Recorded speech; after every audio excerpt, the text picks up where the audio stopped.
Oftentimes as empaths, we can really attune and feel what other people are feeling their suffering, feeling their pain. And what happens when we put our attention on that in a unconscious way, when we allow connections and cords to form because we're over empathizing, or we're attuning to them and their suffering and their plight and whatever it is that you're observing and then tapping into because you're a loving, caring, empathetic person, is really being conscious that that might not be the highest form of sharing your compassion and your love and your empathy. And so it's helpful to remember that oftentimes when we feel so deeply for other people's feelings, we are courting to them. And so if we're not doing that consciously, then we are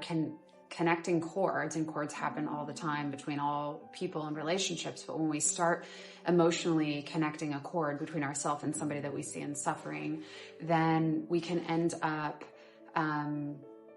taking on that energy, and now that cord is running. So now we're not with them anymore, and we might just notice that we're picking up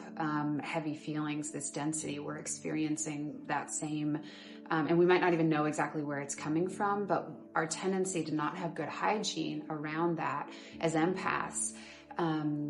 really puts us at risk to absorb more than we want to absorb.